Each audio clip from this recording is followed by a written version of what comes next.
And let's talk about the AP All-Americans because here are the names who made it. We have Juju Watkins from USC on the list. We have Paige Beckers from UConn. We have Lauren Betts from UCLA, Hannah Hidalgo from Notre Dame, and Madison Booker from Texas. That is your AP first team All-Americans. We're going to go down the whole list, and then we're going to talk about it, okay? So that's the first team.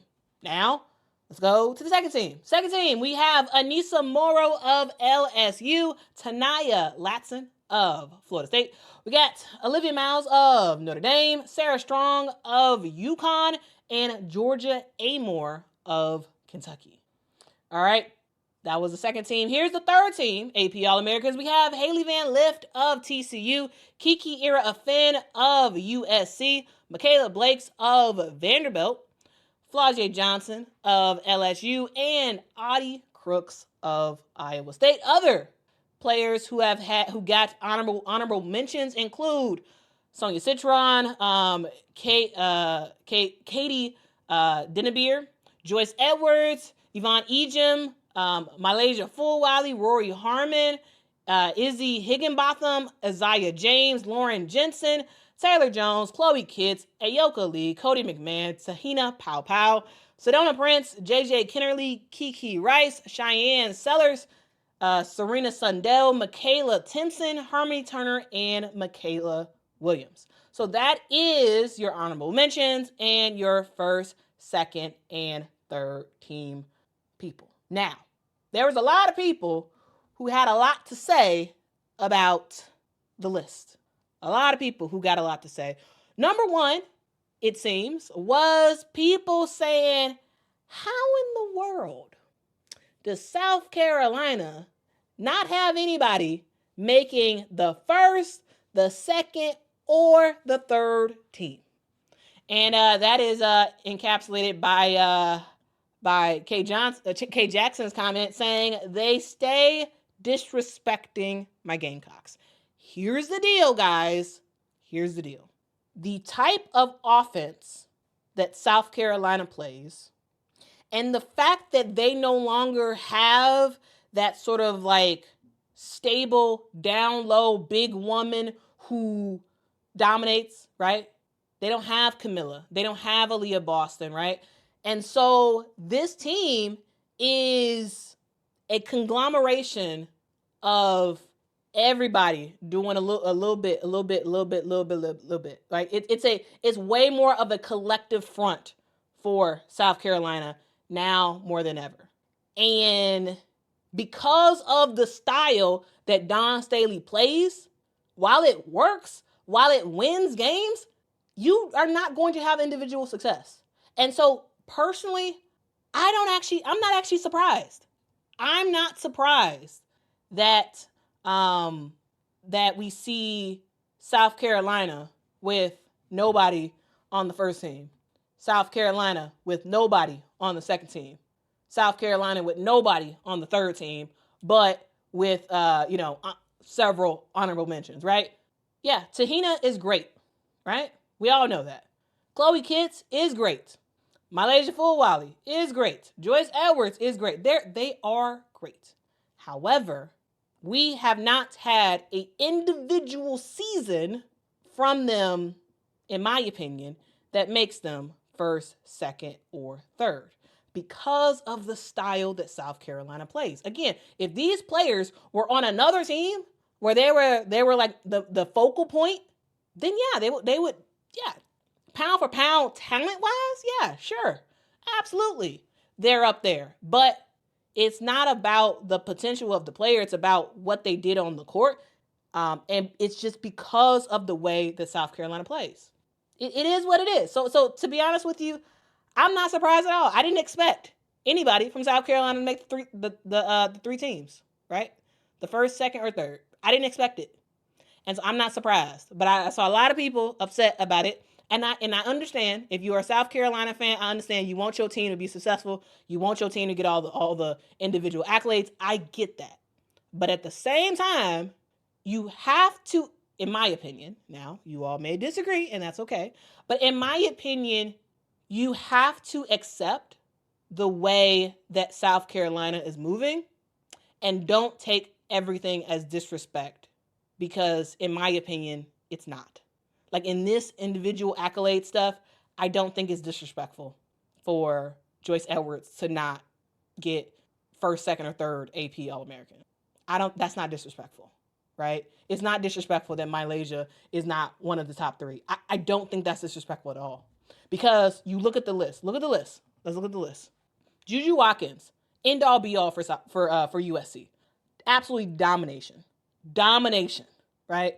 Paige Beckers, elite facilitator, someone who can knock down her shot whenever she wants. Like, really, really good player. A huge factor as to why UConn's successful. Lauren Betts, the end all be all, the best post player in the country, in my opinion. Total domination. No one can stop her. Hannah Hidalgo, on both the offensive and defensive end, domination. Okay, yes, she did have a couple games where she was like not very good and whatnot, but when Notre Dame wins, it's because Hannah is absolutely killing. Madison Booker, mid-range assassin, can do just about anything on the court, and we all know that she is, in a huge way, the end-all be-all for Texas on the offensive end. I don't see any. Who's replacing these players? Who's replacing them, right? We go down the list for second team All-American. Anissa Morrow, the double queen, the player who is doing just about everything for LSU. The player who is so consistent for LSU. Been out there doing her thing, hitting mid-range jumpers, getting in the paint, mucking it up, getting offensive and defensive rebounds, doing just about everything for LSU to be successful. She earned that. She earned that second place nod. Maybe even she deserves the first team All-American. You know, it's one of those things where like she could arguably a first team. She could arguably be a first team All-American. How great Anissa Morrow has been, right? Tania Latson. Talk about a scoring machine. Talk about a scoring machine. Like, seriously. Like, Tania Latson has been on her big one all year, right? The reason why Florida State wins a whole bunch of games is because of that young lady right there, Tania Latson. Olivia Miles. We saw her get that three-point shot, and she has been great this year. To be honest with you, I am actually a little bit surprised that she's a second team All-American. Like, I was thinking she was going to be a third team All-American, right? So to me, I think Olivia Miles, second team was a little surprising to me. What do y'all think? Was that surprising to y'all? But even still, she definitely is an All-American because the way that she has played this year, the way that she has shot the ball well, yes, the last several games she hasn't been as great. But early in the season, her and Hannah were like the Splash Sisters, right? They were the Splash Sisters. And yeah, she deserves a nod.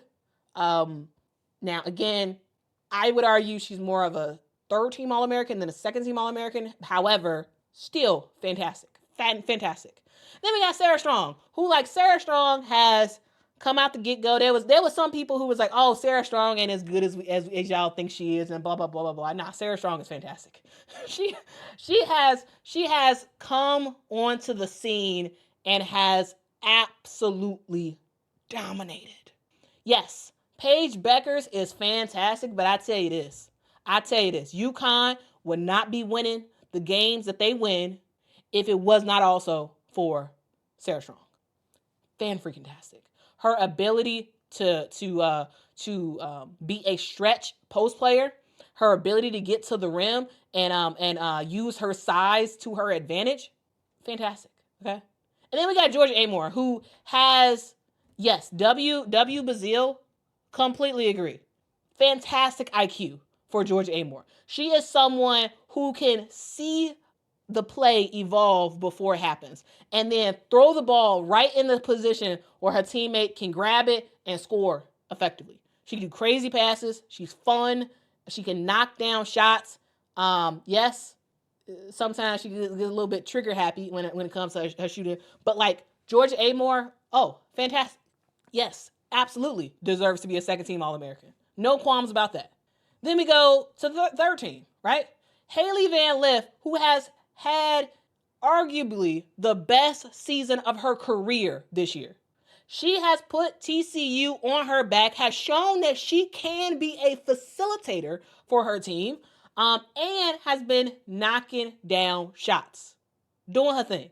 Kiki Ira-Finn is someone who, yes, in my opinion, not as good, in my opinion, as she was for Stanford last year. However, she has been a really good post player for USC and has been, in large cases, a second person, a secondary person besides Juju Watkins who can dominate in a game, right? Then you got Michaela Blakes, who we all know the freshman phenom known as Michaela Blakes and what she has been doing at Vandy. Her shots are absolutely insane. Her ability to just go off, shot for shot. You talk about someone who is fearless. That's Michaela Blakes. Several 30-point games, 40-point games. Like, yes, she absolutely deserves to be on the AP All-American list. Absolutely. And Flau'jae Johnson, yes, she's been hurt for the last couple of games and whatnot. But when we talk about the greatness, of LSU, yes, Anissa Morrow is huge, right? But Flau'jae Johnson is someone who is very consistent, someone who is a great leader for this team, someone who has been a dominant factor for LSU and their success. So, yes, right? She deserves to be on that list. And then you got Audie Crooks. I just talked about Audie Crooks and how she was on her big one yesterday against Princeton. But Audie Crooks is just someone who, if Iowa State wants to win, you better put the ball in Audie Crooks' hands, right? It's Audie Crooks all day long. Several 20-point games. She is someone that can just be a dominant force down low. Now, does she struggle against bigger, taller bigs? Yes, she does. However, she's someone who has some really good footwork as well, and can absolutely be dominant in the post. So here's the thing. Of all of the All-Americans on the list, I could see Olivia Miles drop into third team All-American. And I could see Kiki Ira-Finn. Yes, she has been great. And I just talked about that, right? But she is one player that if I had to drop somebody from this list completely, I would drop Kiki Ira-Finn from third team to honorable mention. Like, if I had to drop anybody, I would do that. But going down the list, I'm not mad at these decisions. I think these players are fantastic. You know, Michaela Blakes, what was it, 2 50-point games that she had this year? Like, on her big one this year. And yes, there are players who were fantastic this year, and they're honorable mentions, right? And I understand that not everybody's happy about that, but there can only be 15. Okay? And the selection committee has to make some decisions, and they did. Again, these are individual awards based off of individual performance. These are not team awards. So there are some teams that can have multiple people on the AP All-American list, and they still may not make it to the championship game. Because individually is one thing. Collectively as a team is a whole nother ballgame. So that's my thoughts on that front. That is my thoughts on that front. Kay Jackson says a lot of people are making that list off their name alone. Who? AB says, I like Hailey Van Lith, but not putting her on the AP list. Sellers has a better season. Honestly, I would keep Hailey Van Lith where she is. Cheyenne Sellers is great. However, Cheyenne Sellers had to deal with quite a bit of she's been dealing with injury this year, right? And so that's affected her availability and also, in my opinion, her play on the court. And also, I think that what she's done for TCU and how huge she's been for TCU success, I don't know. I keep Hailey where she's at. Yeah, I really do. I really do. Tisha says Joyce Edwards would be there next year when she gets more playing time. Yeah, facts. I mean, in terms of talent wise, yes. Pound for pound, talent wise, yes. I will put Joyce Edwards on this list. Pound for pound, talent wise. However, it's not just the individual talent of the player. It's about the production that you're getting on the court, how they're being used and whatnot. And it's just because South Carolina plays by committee right now. They are playing by committee. Okay? And because of that, individual awards do suffer. It is what it is. You got to take your pick, you know? You got to take your pick. Quincy says no AZ Fudd. Yeah, and I'm not upset with that. I'm not upset at all that AZ Fudd is not an honorable mention, because to me, AZ Fudd really got her groove clicking midway through the season. Like I think yes, AZ Fudd has been really, really good this year. However, I don't know. To me, it hasn't been the full season for AZ. So to me, that's why she's not on. So I'm actually not upset that AZ is not an honorable mention. AZ is fantastic, like absolutely fantastic. But I feel like she has gotten way more into her groove as the season has gone on. And the AP All-American, the 15 players who made it were players who, like, for the most part, throughout the entire season, they were doing their thing. All right. Anyway, I appreciate y'all. We have finally covered every single thing on my agenda for today. We talked about Southern and Iowa State winning yesterday in two of the first four games. We talked about what Camila Cardoso was doing in China on her big one, right? Winning the International Player of the Year award in China. And we just finished talking about the AP All-American list.